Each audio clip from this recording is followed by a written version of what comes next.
Overfinch 110 V8 models, but which design did it best? Hi, Josh from Overfinch here. Again, thank you for joining me today.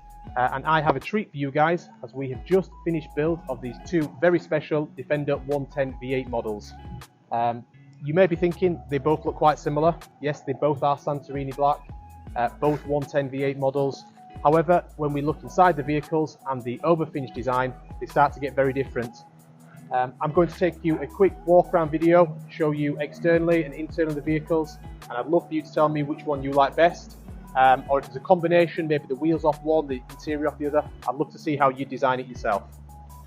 So let's get to it. Let's have a little walk around. I will also at the end show you the exhaust system and we can hear the exhaust note of that V8 engine. So here is vehicle 1 entering the turntable showroom. I've named this one, or nicknamed this one, the Triple Black Edition, based on the theme. So taking a look from the front three quarters, first thing we notice on the hood is the Land Rover Defender script has been replaced with the Overfinch badging in the black chrome with sandblasted finish. We at Overfinch have also colour-coded some of the lower trims in the gloss black theme, as it didn't come with the extended black design pack. Now just taking a look at the wheel. This is the 23-inch Cyclone wheel in the full gloss black finish. You've also got the black calipers there, which were actually from factory this way, and we decided to maintain them and to keep the gloss black theme.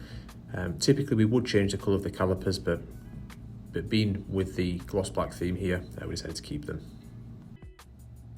So just taking a look at the rear, as we get a little closer here, we can see that the Overfinch emblem and script is on display on the spare wheel cover, which replaces the factory Land Rover spare wheel cover here.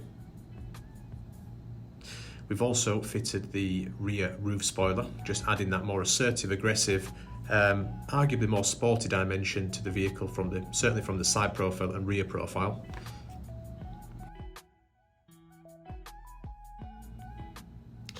Now, just taking a look inside the vehicle, we are firstly greeted with the V8 illuminated tread plate and the Overfinch carpet mats with the Cirrus binding.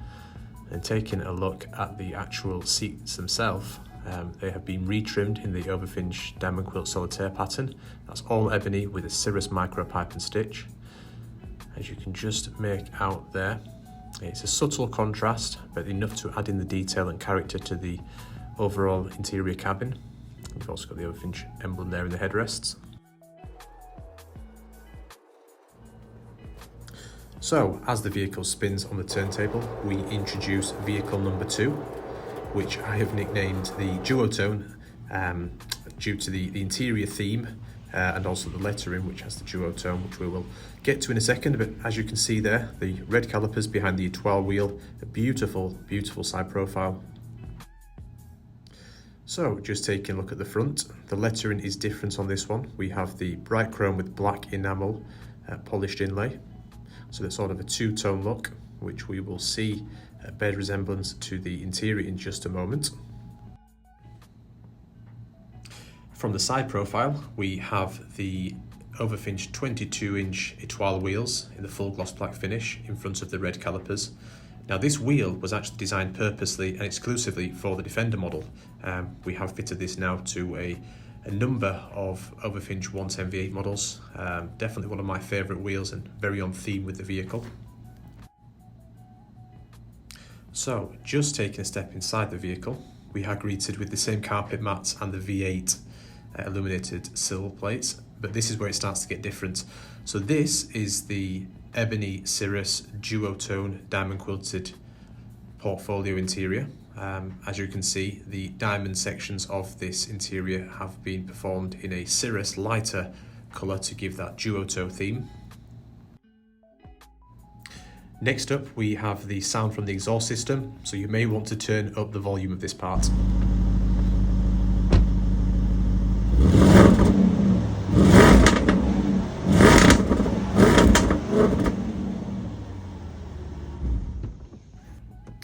So that was actually a stock exhaust system. We have not adjusted that. So just starting the engine again, let's take a look at some of the interior features.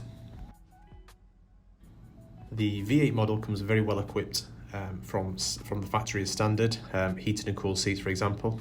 Here I am just demonstrating. You also have the configurable dash screen, so you can change the layout of what you want to appear and of display. So you can go from full map view there. You can also adjust it to one dial where it shows you the revs and the speed in the middle, like so, and the map on the right hand side. Now this vehicle wouldn't be a Defender without the terrain response information. So as you can see here, you've got the weight sensing information. You've also got an option there to look at the terrain response and configure it how you'd like.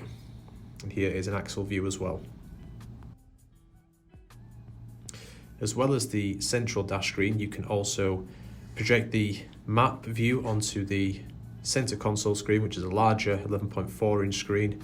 And you can also zoom out here to look at things from a wider distance. So let's take a final view with both vehicles side by side. And if you would, please let me know which one you like best or which parts of each vehicle you like best. And I'll do my best to comment back in the comment section. And also if you want to try and guess how I would have built it if I was purposely doing this for myself, or which vehicle I like best, please do guess and I will respond back in the comments. As always, thank you for watching. Appreciate if you could like, or if you're new here, please subscribe. I've got plenty of new and exciting content coming in the next few weeks. Thank you very much and have a great day, evening or morning wherever you are. Thank you.